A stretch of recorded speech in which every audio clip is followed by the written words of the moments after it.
100%. And I'm a little bit more of an introvert, so having to get comfortable being on camera, putting myself out there and sharing stories was definitely a process. I finally just kind of had to reach a point of, I don't care what people think about me. I need to just like show up on camera type of thing instead of worrying about it being perfect every time.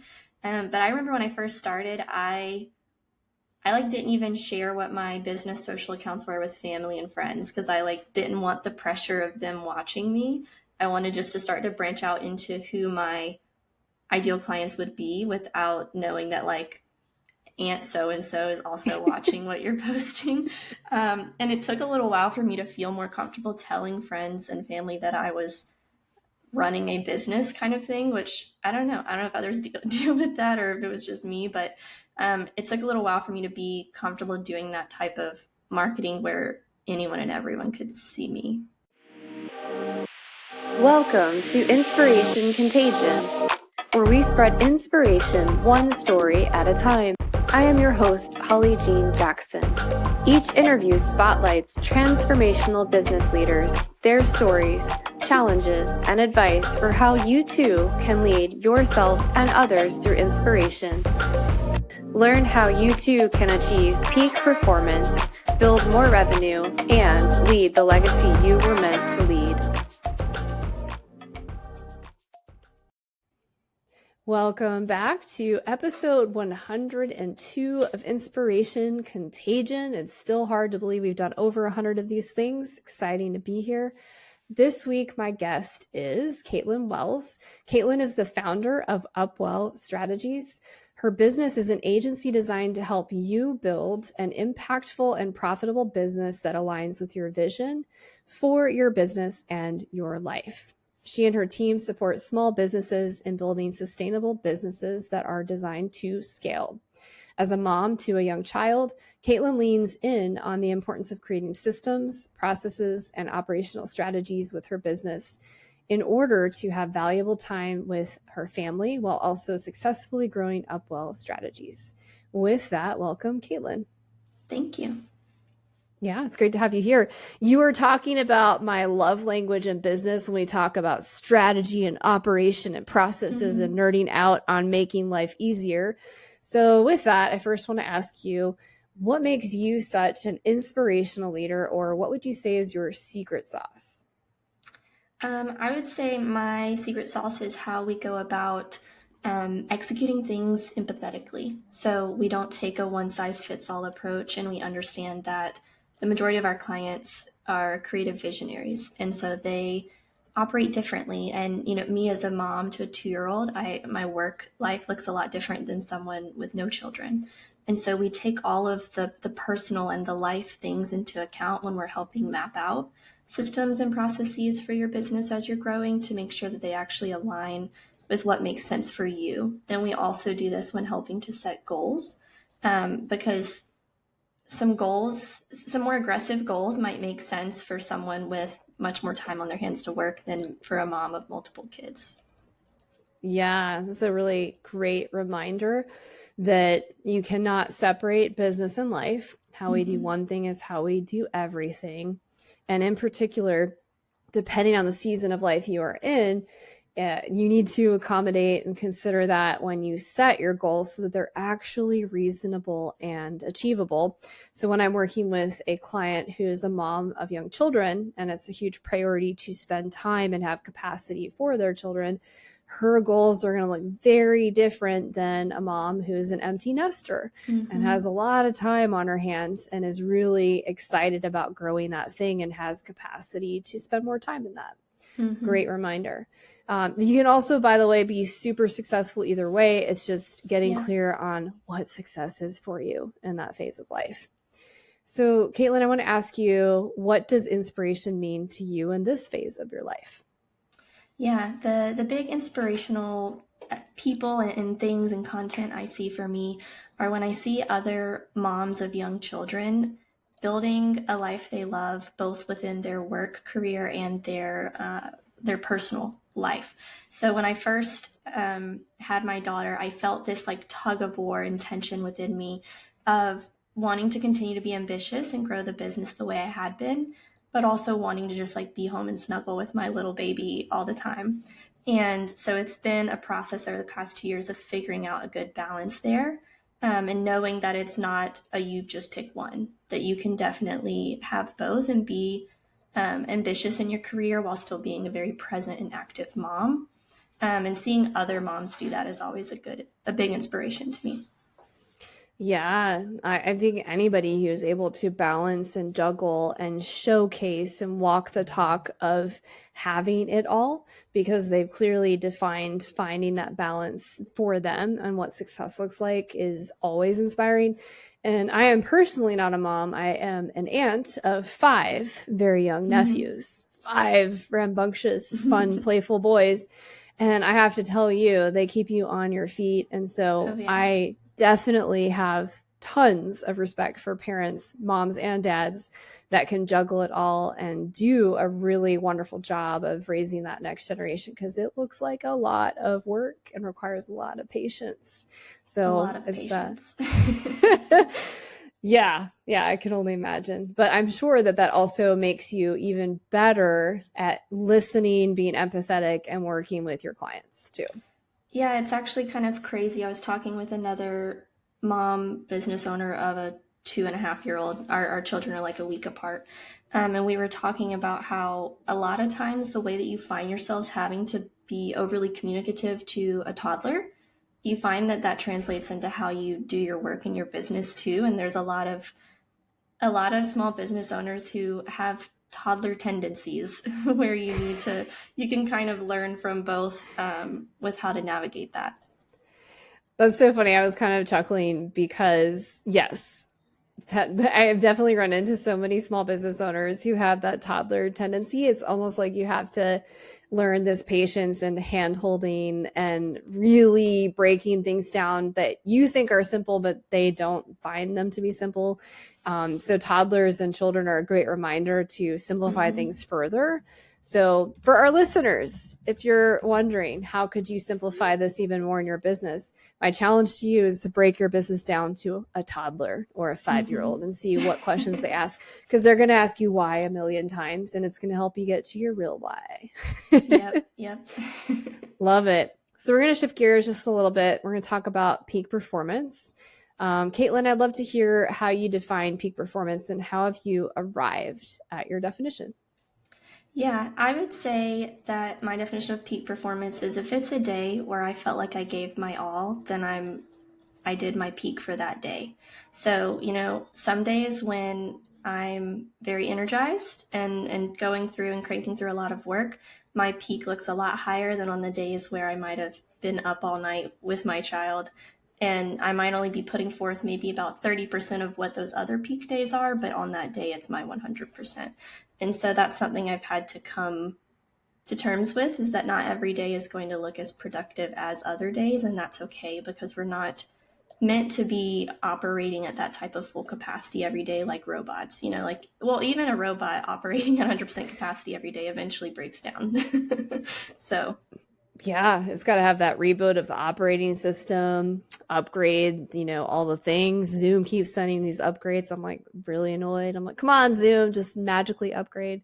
So, yeah, releasing that expectation that we have to be perfect every day. We have to have the same level of output every day, that we put these almost superhero expectations and burdens on our shoulders, mm-hmm. when we could just release and actually evaluate our peak performance on a day-to-day capacity and maybe even hour-to-hour capacity.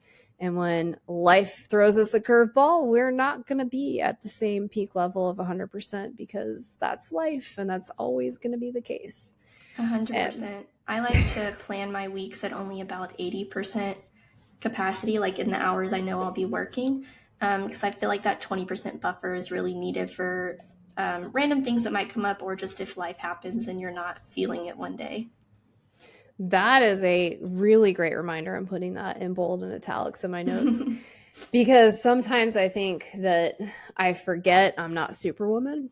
And, you guys, I hate to tell you, I'm really not Superwoman. Don't tell anybody else. But Yeah, I definitely have days where I'm not at my peak optimal where I'd like to be in that Hmm. superwoman phase. And it's a lot more difficult when we plan our capacity expecting and anticipating we're going to be 100%. I would Yeah. say for people tuning in, do 70 to 80%. So you have plenty of buffer space and also plenty of recalibration for when life throws you those curveballs, those unexpected Hmm. things that you weren't planning on.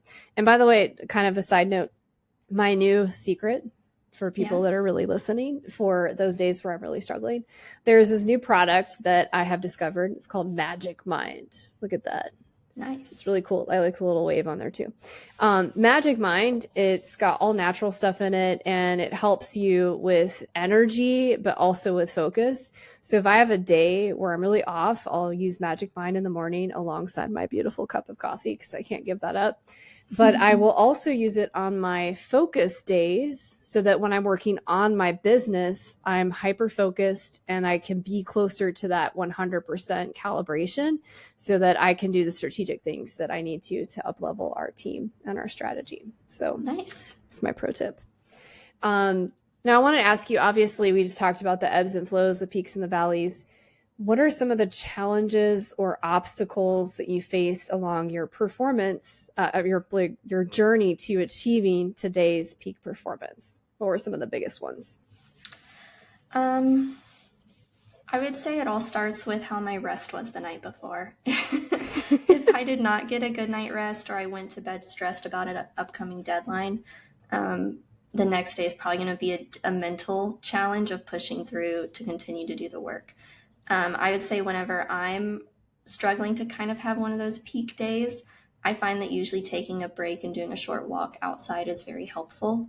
If it's super rainy and I cannot do that, then I'll usually just play with my dogs inside for a little bit and just having that break from the screens and kind of being in a moment of not really having anyone asking anything of me is really nice. And then I usually come back and have kind of renewed energy and can focus. On days when that doesn't work, I tend to kind of I'm very goal oriented, and so I'll be like, okay, if I can finish this, then I'll do this, or like the sooner I can finish this, the sooner I can get my daughter from daycare, and we can like maybe go do something fun this afternoon, that type of thing. So I usually will first take a break and then come back to it, and if not, I give myself that mental reward. I like that. That's really cool. So, I remember when I was selling Cutco knives back in college, Hmm. right, in the summer. My mom was very skeptical about me selling Cutco knives, but then I started becoming the top sales rep in our district, and she was very excited to support me at that point. I remember her Hmm. telling me, "You cannot have dessert tonight, Holly Jean, until you set 10 more sales appointments." I was an adult, just staying at home for the summer to be near my grandfather who was sick at the time. But I thought it was really cute and it worked. I was like, okay, Yeah. sure. But also having somebody else hold you accountable was like the double whammy of like you get dessert Hmm. and your mom's going to be proud of you for setting those 10 appointments. So, like Caitlyn just shared, what are some mental motivation factors you can set to hold yourself accountable for those days where it feels like you're trudging through the mud and it's a little more difficult to get going than usual? Very smart. Yeah. I love that. What were some of the biggest challenges in starting your business and getting to a place where you found that balance between family and growing the business, that were the most difficult challenges that you faced? Yeah, I would say when I first started, the biggest challenge was just figuring out how to start. I had a background in working in an agency, so I knew how to manage projects and do the client deliverable part. I had no clue how to get a client. So that was my biggest hurdle at first, was just figuring out the lead gen and sales stuff to start to market myself, which also felt a little bit disheartening at first because I came from a background in marketing and I was like, how can I do these great and like effective marketing strategies for companies and I can't figure out how to market myself.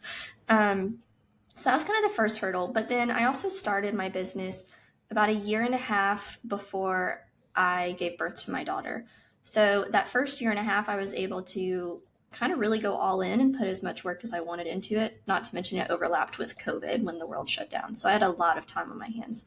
And then there was a big kind of learning curve once she was born of figuring out, okay, now I have like a child, there's another element in here. The world was starting to open back up a little bit. So now you had like a social life or family expectations and things like that. And so then it was a whole nother learning curve of, okay, I can't maintain the level of like time I was putting into work previously because there's more on my plate now. How do I readjust both my work like balance, but also my expectations with what I can achieve in that time frame? Yeah, those are really insightful challenges that I'm sure a lot of our listeners can relate to. And the one I really want to dig deeper in on here and share with listeners is if you had worked in corporate America or for a consulting firm doing something that now you're supposed to in air quotes, be an expert in for your own Mm-hmm. business, that transition is not as easy as you would anticipate, expect, want it to be. Because when you're marketing for somebody else, it's very different than marketing for yourself. And Mm-hmm. it's a totally different market typically. It's a totally different product. It's your passion, it's your baby. And also, when you're doing your marketing, it's got to have different messaging. When it's for a corporate entity, it's got a more formal vibe and it's got big dollars behind it, ad agencies. When it's a small business owner, it's going to be more about your personal journey, who you are, your mission, your vision, the stories you share. And it's all about Completely. stories. So you're Mm-hmm. going to have to get really, really comfortable being uncomfortable, being on camera, being vulnerable, being authentic, and marketing in a completely different way. So you're almost unlearning everything you learned about marketing Yeah. in the Yeah. previous world. Would you say Oh you had a yeah. similar experience?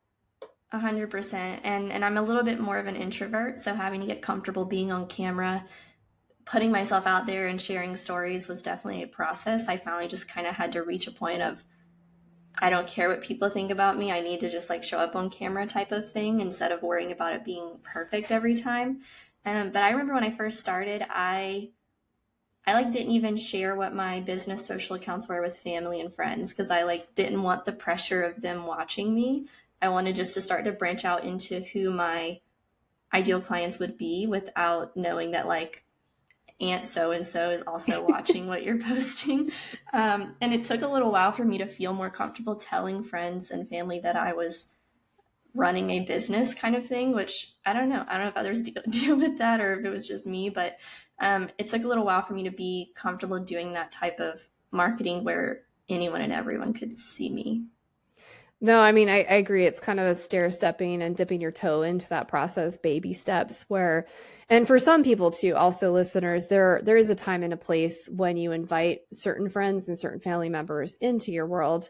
And if you have and already know you have certain individuals in your life that are those naysayers, those Debbie Downers, those people that are those anchors that bring you down in a bad way, they're not grounding you, they're just trying to sink you.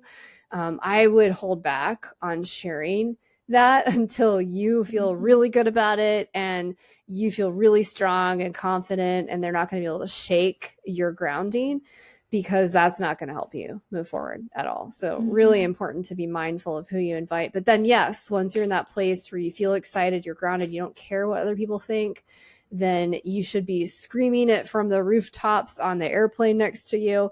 I actually, just one of our new partners, she has these really cool bracelets for when you're networking, and I'm the worst when I'm on a plane or traveling. So I'm like, cool, I want a bracelet with a QR code. I don't have it yet, but Oh it's yeah. coming. So that when I'm networking or speaking, it's like a really cool, unique experience of like, here's my business card, scan it, and I get their Mm-hmm. information. So whatever you need to do to get comfortable sharing your message, I encourage our listeners to do that. Now, Mm-hmm. Caitlyn, you have people on your team that you work with. How did you create a culture within your organization focused on peak performance? I would say it falls into a couple of different things. First is our use of a project management system. So everyone clearly knows what's expected of them and they can see how what they're doing is influencing the project down the line. So if they're like procrastinating working on something, but they can easily see, oh, but if I don't finish this on time, it affects Caitlyn's next stage or whatever, then they're motivated in that way. I would say we also just we we create open space, kind of like how I said I plan my week with about an 80% capacity level. I do that for my team members as well. I don't want anyone to reach burnout or feel like they're being asked too much of what can happen in a realistic work week. And so we often have touch points where I'll say, hey, look at your upcoming schedule. You see everything that's on your plate. Are these deadlines reasonable? Can this work for you? Do you have anything going on where this would need to be adjusted? And just having really open communication around the capacity that each team member has. Yeah, that's really, really important. I like the idea of them seeing upstream and downstream of how they're having a bigger impact on their teammates, on the customer, on the project Mm-hmm. delivery. Really important, but also that reminder of while you're giving yourself that space for that 20% of ebb of capacity, it's equally important to do the same for your team members so that they don't Mm-hmm. get totally burnt out, because then you're going to have high turnover, not Yep. great work, more sick days, people that aren't invested in what you're doing. Yeah. So really, 100%. really good advice. I love that. Um, how important has your employee experience in your organization been for peak performance? I'd say it's very important. The culture you create and the type of trust that your team members have in you, in the mission, how aligned they are with what you're trying to do. And um, I make it a point to make sure every team member knows the type of kindness and respect that is expected towards any other team member and towards any client. And so when you create a culture like that of everyone showing kindness and respect to each other, it also just makes people want to work and want to be with you and spend time with you. And so I just feel like all of that has kind of compounded together to help kind of create that. Yeah, kindness and respect go such a long way. And also, as Caitlyn shared, the other ninja tip in there is that alignment to the mission. The Mm-hmm. leaders walking the talk of that kindness, of that respect, but also the fact that everybody's marching to the same vision and mission. That helps Yeah. keep the gold star or the compass ahead very clear for everyone. So, with that, we've talked about the employee experience. How have you optimized your customer experience to go alongside that? Yeah. That one also ties into the kindness and respect, like I mentioned, with us extending that to our customers as well. We also provide a lot of grace, and we from the get-go with our clients show them the full project timeline. And we don't just say this is the timeline. We say, hey, this is how we would generally run this project. Look at the times and dates when we're expecting you to be reviewing something. Let us know if that works for you, or we can adjust. And so we really help our clients to understand that it's not just a you hired us to do this and we take full control and we're doing it, but it's a collaborative approach where they have ownership of it as well. And they can ask for the timeline to be adjusted in certain ways to fit their schedules. And we can make it shorter or extend it and things like that within reason, to help make it where it's something that truly flows well for both our team and for the client. Yeah, that flow and that partnership is really important. I've talked to so many consultants and agencies and even coaches where, that client is onboarded and then they have that, oh no, what did I just get myself into? So Mm-hmm. having those clear marching orders with clear dates and setting that up front can put your customer at ease and create these delight moments and build that trust, build that reciprocity, and make the partnership really rock solid.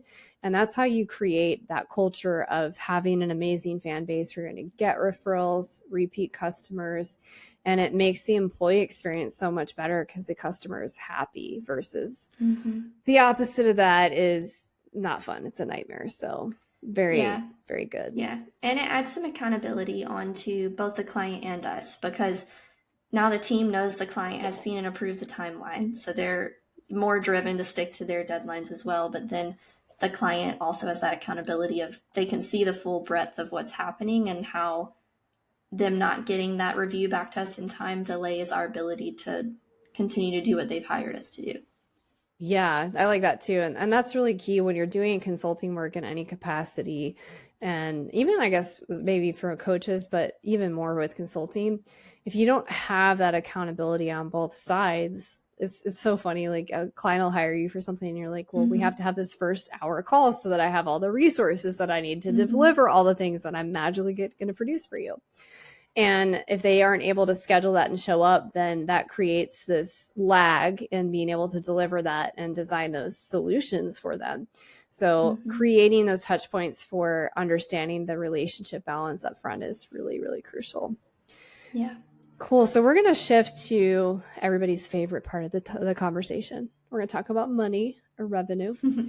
So Caitlyn, when have you left money on the table in your organization, and what did you do to fix it?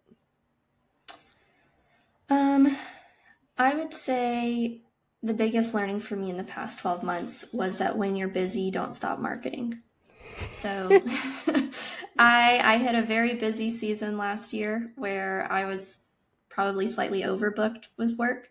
And so that was the first thing to go. But then as soon as all of those projects started wrapping up and there wasn't necessarily continued support to try to book those clients into, I found that my lead pipeline was very dry.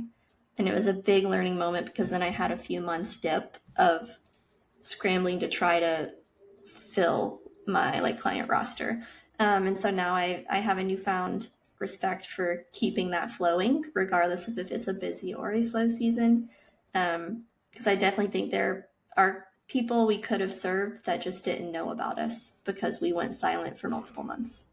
Yeah, that is a really, really important lesson. I was laughing because I was thinking earlier today, I'm like, maybe we should slow down our pipeline for a minute because we're in a crazy season of growth. We're like growing 100% this year. But I was like, no, you can slow it, but don't stop it. So you can slow it, and you can even have a waiting list, all of that, but do not shut down your pipeline, because when it goes dry, it's hard to start from 0 to 100. It's easier to go from, let's scale it back to 50% and then slowly ebb it back up to 100. But yeah, that's a good one. Yeah. That's a good one. So, so what did you do to fix that dry pipeline? I started marketing consistently. My team member Becca helps a lot with holding me accountable to that, making sure that I'm providing content for her to design and schedule out regularly. And so we kind of slowly phased it back up as I saw the dip coming as we were offboarding clients and there weren't new ones coming in. And so we started ramping up marketing on Facebook, LinkedIn, and Instagram. And then once we got into good flow with that, within about 2 months, we had a pretty good cadence and system down for that. Then we tossed in me doing more networking, attending things, events, things like that. And then we started tossing in pitching for PR and podcast opportunities. And then once we got into a good flow with that, we recently added in Pinterest. And then the next month, we're going to add in YouTube. So we've kind of just been slowly ramping up our level of content output. And then also the increased availability I now have for networking and things, because now Becca is operating kind of pretty autonomously within the team, doing her responsibilities. That's opened up space for me to network more, make new connections, and that's really helped to bring in new leads. Yeah, that's a good reminder too, is you might be in a season where you don't need to do as much networking, but don't ever completely stop doing it, because that's also really hard to go from 0 to 100 on. Yeah. Great strategies. Appreciate you sharing that very transparently. My next question on revenue is everybody's favorite. What is the next shiny object you would like to turn into a new revenue stream? So we have our done for you services and consulting.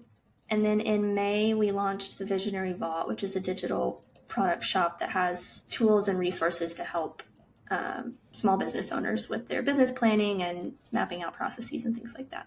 So right now, our main focus is trying to grow that revenue stream rather than adding on a new one. But I do have a line of sight for potentially next year. I want to play around with Substack. What are you going to do with Substack? You can have, it's a subscription-based model where you can provide content both for free or paid in different levels. And so I want to potentially play around with that next year with providing some valuable content there, both on the free tier and a paid tier, and seeing what subscribers we might get. I like that. Yeah, that's exciting. And it's really smart that you just launched your most recent shiny object and you're staying and staying focused on that to make that successful before you layer on the next shiny object. Yeah. For our listeners, we all have shiny objects that we want to, chase and build. And that's what makes us visionaries. That's what makes us, grow in revenue. But here is the thing I've learned from interviewing hundreds of folks, as well as working with hundreds and hundreds of business owners around the world. You must stick to your metrics and double and triple down on what is successfully bringing in revenue, so that then you have capacity and expansiveness to invest into that next thing and then make that successful. But if you constantly pivot to that next thing, you'll never be successful with anything, right? Correct. Yep. So we're focused all on the shop right now. Awesome. Yeah. And I'll be sure to grab that link for me so we can put that in the show notes for people to check out as well.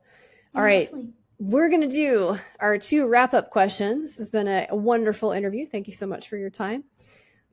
Question 1, what is the best piece of advice you would share with others today? I'd say grow at your own pace. Don't fall into the comparison trap. It's very easy for us as entrepreneurs to always look at the people who are a little further along in their business growth as us and think that we're not doing enough or not growing enough or not doing well enough. And I like to always ground myself by looking back at those metrics and KPIs like you mentioned, because it helps me look at me and see the growth that I have made within Upwell. And also it grounds me back to what my true goals are. I don't want to build a team of 50 people, multi-million-dollar type of business. I want my business to stay small. And so looking back at those metrics helps kind of keep me grounded in that. Very wise advice. Grow at your own pace. Stop the compare and despair game, please. I beg you. And like she said, measure backwards against your own stuff to see how far you've come. Very powerful. Yeah. My last question, Caitlyn, what is the legacy you wish to leave behind? I hope to leave a legacy that is an inspiration to other moms and to my daughter, that you can be both a present parent and a successful entrepreneur. You can do what you love. You don't have to start a business to do what you love, but you also don't have to just go from job to job, hoping you'll find happiness in your work. Yeah, that is a very powerful legacy that I'm sure a lot of women and parents can relate to. Stop feeling like you have to do one or the other and find the perfect fit or build the perfect business to allow you to be that present parent and do what you love. Love that. Yeah. Amazing words. Well, thank you so much, Caitlyn. Really appreciate having you on here. Y'all, Caitlyn is one of our collaboration partners. We are going to be doing, I'm sure, future projects together. So it's really wonderful to bring her here onto the platform and have her share her wisdom with our listeners. She's got some powerful stuff. I hope you guys check out her shop.